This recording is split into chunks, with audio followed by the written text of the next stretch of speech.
Hello there! Over the last weekend, the race to World First came to its conclusion, with Liquid taking the title and Echo and Method taking the second and third slots. From the opening of the Mythic raid, Liquid maintained a commanding lead, with the other contenders never really managing to close the gap, and there's no question that they fully deserved their win. The most interesting moment for me was how close Method got to the second spot. Since rebuilding after their effective breakup with the current Echo team, Method have been slowly but surely regaining ground, and if they maintain their current trajectory, then if not by the next race, before the end of the War Within, we may well see the race to World First becoming truly a three-horse race. The addition of another serious contender has the potential to shake up the race and make it a lot more interesting for spectators. For the raid itself, the final bosses put up a huge challenge, delivering some of the highest pull counts of any race in the modern live-streamed era, rivaling even Sepulchre of the first ones, which at the time even Blizzard acknowledged had perhaps been overcooked difficulty-wise. This has presented some issues for other high-end guilds who were not actively competing in the race, who have hit walls that realistically have been impossible for them to overcome until the post-race nerfs have kicked in. Those nerfs were not long in coming, with both Mythic Blood Twister Overnax and Nexus Princess Kavessa getting heavily nerfed on this week's reset. The final boss, Queen Ansurek, didn't get any major adjustments. My guess is that Blizzard want to wait for more of those guilds to reach her and get some more data on how to adjust that encounter. In my opinion, Blizzard are now clearly building the final bosses of the Mythic race for the race to World First, relying on post-race nerfs to bring it down to more mainstream Mythic raid team levels, effectively creating a temporary 5th difficulty level for the raid. The downside of this approach is that the best guilds outside of the race to World First now face a raid where the last few bosses aren't realistically available for them to progress until the race is over. And not being a Mythic raider, I can only imagine how frustrating that must be for them.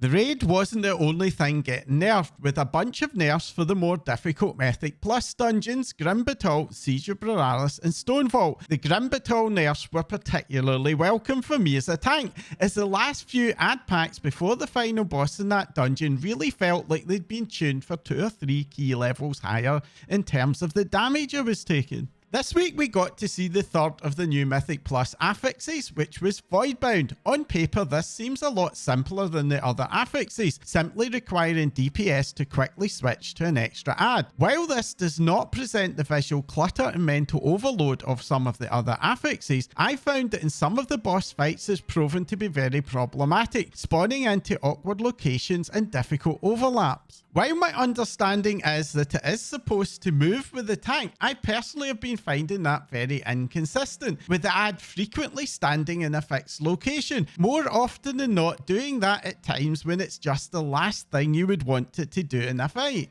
Noticing that in some keys players would rely on cleave instead of directly targeting the ad, Blizzard released a hotfix, significantly increasing its health pool, but at the same time also increasing the value of the healing buff and cooldown reduction that it provides to players. This increase though was very quickly reverted. Blizzard did acknowledge the thrash in their hotfix notes, but they didn't really expand on the reasons behind it, so it remains a little bit of a mystery why they made that change or why it was reverted so quickly. Speaking for myself, that buff and the positive benefits of the affix is certainly very welcome, but I'm equally glad that they did rethink the health increase. With the start of October this week, and we get a new trading post. As it's October, it has been given a spooky theme with a recolor of the hand mount from Shadowlands, yours for just 700 tendies, along with a spooky Golem Harvester transmog. The monthly reward is also a recolor of another Shadowlands mount, this time the Squid model. For me, this really doesn't vibe as a Halloween theme, but with the original mount being very unusual in that it's both an underwater and a flying mount, but also somewhat grindy to get, I think that this is still quite a welcome addition. If you haven't already, I do suggest heading over to Stormwind or Orgrimmar to check the post out. It's very easy to forget and miss out on your month's rewards. At the same time, Blizzard in their update for the post have provided some early notice that as part of the 20th anniversary celebrations next month's post is going to see the return of the fairly expensive class weapons and armor sets, which are also going to be updated to remove those class restrictions. So you may want to hold back some of your Trader's Tender if you missed any of those sets. One thing I am personally wondering about is if the anniversary is going to come with some bonus tender. With a likely very expensive month reward wise and a major anniversary, it does kind of feel like it would be the right time to give us a bonus. But equally, I don't recommend relying on that. If you're a priest who's been struggling to match other classes' progress in Delves, then there is now a faint glimmer of hope. In an interview with Windows Central, Associate Game Director Morgan Day did say that the team is currently actively looking about how they can bring priests a little bit more into line, although he didn't actually share any specifics, so there might still be a little bit of wait until you see some relief. In other news from Delves, and the end of Delve chests saw some buffs to the amount of crafting reagents they can drop. This was particularly noticeable for the profane tinderboxes, whose rarity has been a major contributor to the higher than usual prices of many gear and weapon enchants. After first increasing their drop rate, they've now also added them as a drop from every single delve instead of just Nightfall Sanctum. I personally managed to get multiple to drop from a run just after the buffs come out, but well before the price drop, which for me was a pretty easy 64,000 gold. And yes, you did hear that right. No doubt the prices of tinderboxes will drop a lot now, but I suspect these changes will still offer a nice increase in the amount of gold you can get from delves, while at the same time hopefully making some of the enchants become a bit more affordable. Turning back to the Windows Central interviews, and we also got some news from Game Director Ion Hazzikostas on a surprising issue where the 10 to 70 leveling experience in Dragonflight currently comes with an unintended immortality buff. Ion explained that they introduced a series of buffs to this experience in response to feedback from playtests and focus groups that found that the Dragonflight leveling experience, which had originally been built for veteran players to level from 60 to 70, felt very overwhelming for new players who were trying to use it to go from level 10 up to 70. One of the buffs they added was intended to give a free cheat death on a very long cooldown, but this has been malfunctioning and instead has had no cooldown. But this particular bug is soon going to be fixed. But it's really surprising to me that an issue like this has taken so long to get resolved. It's 10 weeks since the pre-patch dropped.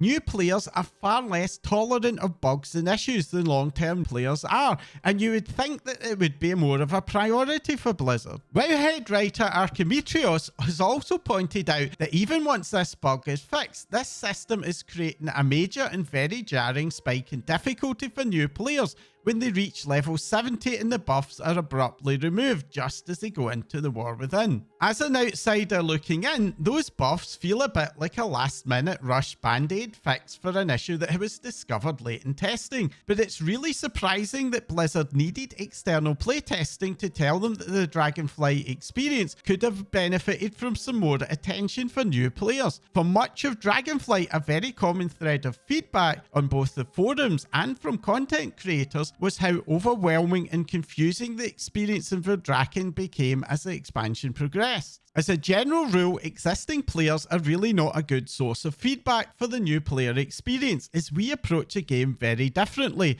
But when that feedback is that an experience is too difficult, confusing, or overwhelming, there's really no reality in which those issues just won't be even worse for new players. The underlying issue here is that pretty much since Wrath of the Lich King, the initial new player experience has relied on expansion content that was just never built to provide a cohesive end-to-end leveling experience. While Exile's Reach was created from the ground up for new players, that only covers levels 1 to 10, with the remainder of the leveling experience relying, as always, on a barely touched previous expansion. First it was Battle for Azeroth and now Dragonflight.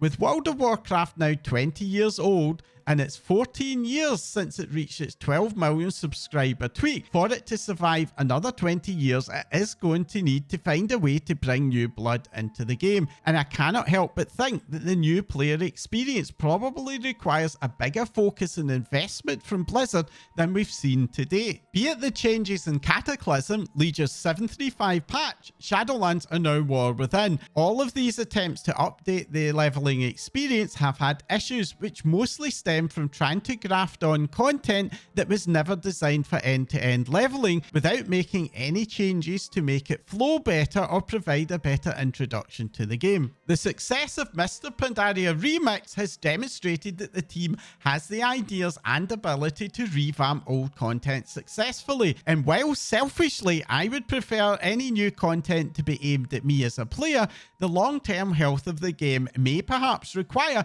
that a full patch be dedicated to new players instead of existing ones. Now, just before I move on to news from the PTR, I do have a bit of a reminder for you.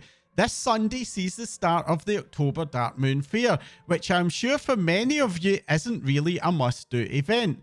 But the Faire's profession quests offer a handy source of additional profession skill up, but more importantly also knowledge points that cannot be obtained anywhere else. So if you're still working and ranking up your professions, it's certainly worth paying it a quick visit. Anyways, last up is this week's PTR, and the focus is on a nice quality of life fix, and at last a fix for an issue that dates all the way back to Remix. While most players of Remix had an absolute blast collecting all of the various rewards, there was also unfortunately quite a few cases of bugged achievements which did not reliably drop those rewards.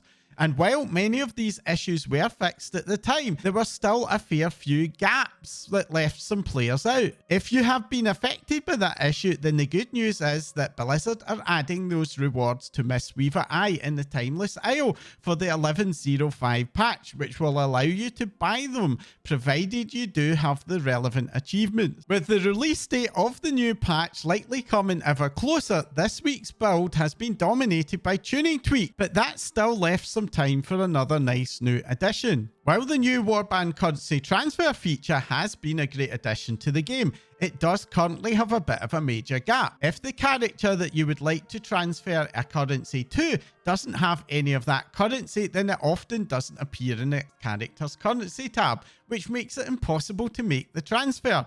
In 11.05, Blizzard are adding a new option to the currency tab to get it to show all currencies, which means no matter what, you will finally be able to do those all-important transfers. And that's it for this week's news, but what about you? What do you think World of Warcraft can do to bring in new and returning players? Or would you just prefer the team to continue to focus everything in the existing player base? Let me know in the comments down below. If you found this video useful or interesting, then do make sure to let both me and YouTube know by hitting the like icon. And if you want to support my channel or just get notified whenever a new video goes live, then make sure to hit the subscribe button and the notification bell.